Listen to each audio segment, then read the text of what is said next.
ఎన్నో chicken curries చూసుంటారు, చేసుంటారు. బట్ ఒక్కసారి ఇలా చేశారంటే థిక్ గ్రేవీతోటి చాలా అంటే చాలా టేస్టీగా ఉండిద్ది. ఇది దేంట్లోకైనా బావుండిద్ది. లైక్ పొరోటా, పూరి, పులావ్ ఒక్కటని కాదు ఎందులోకైనా సరే చాలా అంటే చాలా టేస్టీగా ఉండిద్ది. అంత గ్రేవీతోటి అంత చిక్కగా ప్రతి పీసెస్‌కి గ్రేవీ అంటుకొని ఉండిద్ది.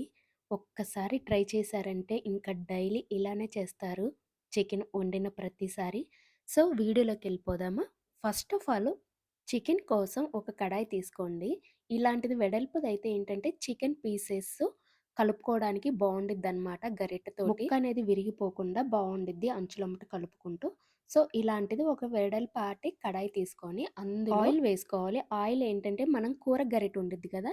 దాంతోటి సగం గరిటెతోటి ఆయిల్ తీసుకోవాలి. ఇదైతే సరిపోయిద్ది. నేను అర కేజీ చికెన్ తీసుకుంటున్నాను గాబట్టి, నాకు ఈ ఆయిల్ సరిపోయిద్ది. మీరు కేజీ అయితేనేమో నిండుగా తీసుకోండి. ఇప్పుడు ఆయిల్ మరీ వేడిగా కాకుండా మీడియంగా ఉన్నప్పుడే ఇలా ఆనియన్స్ కట్ చేసుకొనేసుకోండి. నేనైతే ఇక్కడ సన్నగా కట్ చేసుకున్న ఒక ఆనియన్ ఏసాను. ఆనియన్ ఏంటంటే పచ్చివాసన పోయి ఇలా కలర్ చేంజ్ అయ్యే వరకు ఫ్రై చేసుకొని, ఇప్పుడు ముందుగా మనం చికెన్‌ని వాష్ చేసి పెట్టుకున్నాం గదా! ఆ చికెన్‌ని కడాయిలో ఏసుకోవాలి. నేను చెప్తున్నాను అర కేజీ చికెన్ తీసుకున్నాను ఇక్కడ. సో, మెజర్‌మెంట్స్ గుర్తుంచుకోండి. ఒకసారి చికెన్నంతా ఇలా బాగా కలుపుకోండి. ఆయిలు ప్లస్ ఉల్లిపాయ బాగా పట్టేటట్టుగా. ఇలా చికెన్‌ని బాగా కలుపుకున్న తర్వాత ఇక్కడ నేను అర టేబుల్ స్పూను సాల్ట్ ఏస్తున్నాను.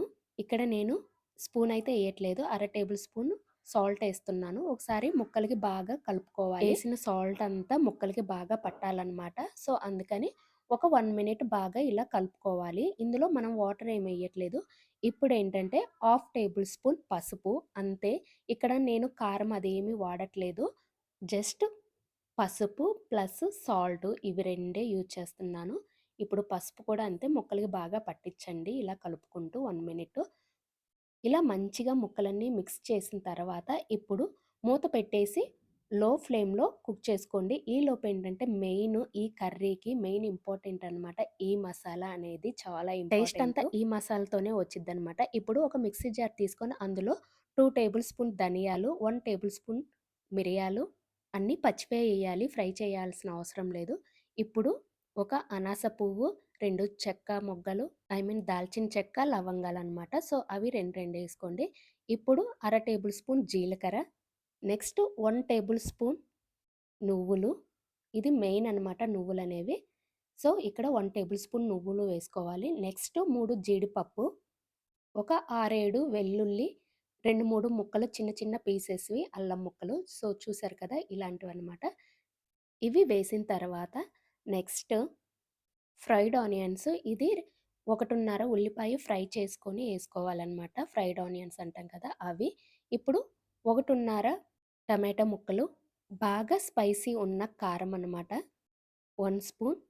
మీ దగ్గర ఉన్న కారం స్పైసీ తక్కువైతే 2 స్పూన్‌లేసుకోండి. సో, ఇప్పుడు కొంచెం కొత్తిమీర, నెక్స్ట్ రుచికి సరిపడా సాల్ట్. ఇందాక మనం అర టేబుల్ స్పూన్ సాల్ట్ ఏసాం కదా చికెన్‌లో. ఇప్పుడు ఫుల్లు టేబుల్ స్పూను సాల్ట్ ఏసుకోవాలి. ఇవన్నీ వేసిన తర్వాత కొంచెం వాటరు 2 టేబుల్ స్పూన్ వాటర్ మరీ ఎక్కువ అవసరం లేదు.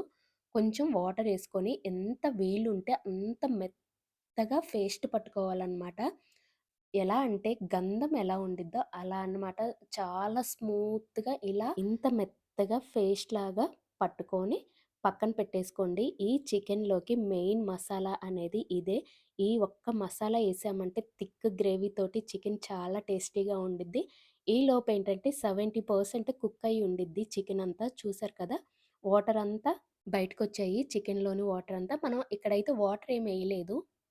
ఈ చికెన్‌లో ఉండే వాటరే సరిపోతాయన్నమాట. సో, ఇప్పుడు ఇలా 70% కుక్ అయిన చికెన్‌లోకి మనము ముందుగా రెడీ చేసి పెట్టుకున్నాం కదా! మసాలా పేస్ట్ ఇది మొత్తం చికెన్‌లో ఏసేసి, ఈ మసాలా అంతా ప్రతి పీసెస్‌కి పట్టేలాగా బాగా కలుపుతూ ఉండాలి. కింద నుంచి పైకి అలా. మనము ఎంత బాగా కలిపితే అంత బాగా ముక్కలకి పట్టిద్దనమాట. సో, ఫైనల్‌గా చూసారు కదా! ఎంత థిక్‌గా ఉందో గ్రేవీ. సో, ఇక్కడ మనం వాటర్ అనేది అసలు ఏమీ యాడ్ చేయట్లేదు. మీకు ఎక్స్‌ట్రా వాటర్ ఏమన్నా కావాలి అనుకుంటే, మనం ఇందాక మిక్సీ పట్టుకున్నాం కదా గ్రేవీ, ఆ గ్రేవీ తర్వాత మిక్సీలో కొంచెం అడుగున ఇలా కొంచెం వాటర్ పోసి అలా తిప్పుకుంటే కొంచెం గ్రేవీనెస్‌గా వాటరొస్తాయి. అవి పోసుకుంటే సరిపోతాయి. అలా పోసుకున్న తర్వాత ఇప్పుడు 2 కానీ, 3 కానీ పచ్చిమిర్చి ఇలా ఘాట్లు పెట్టిన పచ్చిమిర్చి ఏసుకోండి. ఈ పచ్చిమిర్చి మనం అన్నంలో తినేటప్పుడు నంజుకుంటే చాలా అంటే చాలా టేస్టీగా ఉండిద్ది. నెక్స్ట్ ఇలా ఏసిన తర్వాత మూత పెట్టుకొని జస్ట్ ఒక 5 మినిట్స్ కుక్ చేస్తే సరిపోయిద్దనమాట. సో, ఫైనల్‌గా 5 మినిట్స్ తర్వాత మనం మూత తీసి చూస్తే ఆయిల్ అంతా పైకి తేలి ఇలా చూడండి ఎలాగ కుక్ అయిందో ఆయిల్ అంతా పైకి తేలిద్దనమాట. సో, ఇలా పైకి తేలిన తర్వాత మూత తీసుకొని ఒకసారి గరిటెతోటి తిప్పుకోండి. కూర గరిటె కాకుండా ఇలాంటి గరిటెతో తిప్పుకుంటే ఏంటంటే ముక్క అనేది ఇరిగిపోకుండా బాగా ఉండిద్దనమాట గట్టిగా. సో, చూసారు కదా! ఇక్కడ మనం గరం మసాలా గాని, చికెన్ మసాలా గాని ఏమేయలేదు.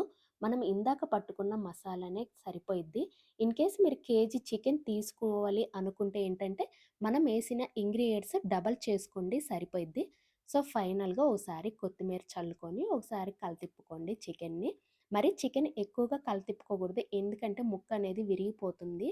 అందుకనే జస్ట్ ఊరక అలా కలతిప్పుకుంటే సరిపోయిద్దనమాట. సో, చూసారు కదా! ఫైనల్‌గా చికెన్ కర్రీ అయితే ఇలా రెడీ అయింది. థిక్ గ్రేవీతోటి అన్నంలోకైనా, చపాతీలోకైనా, పూరీలోకైనా, బిర్యానీలోకైనా ఏటిల్లో అయినా సరే చాలా అంటే చాలా టేస్టీగా ఉండిద్ది. ట్రస్ట్ మీ ఒకసారి సేమ్ ప్రాసెస్‌తో ట్రై చేసి ఎలా వచ్చిందో మీ ఫీడ్‌బ్యాక్ నాకు కింద కామెంట్ చేయండి. ఒక్కసారి టేస్ట్ చేశారంటే ప్రతిసారి ఇలానే చేసుకుంటారు చికెన్. సో, ఇంకెందుకు లేటు చికెన్ లవర్స్‌కి ఈ వీడియో షేర్ చేయండి. అలానే నా వీడియో గనుక నచ్చితే లైక్ చేయండి, షేర్ చేయండి. అలానే సబ్స్క్రైబ్.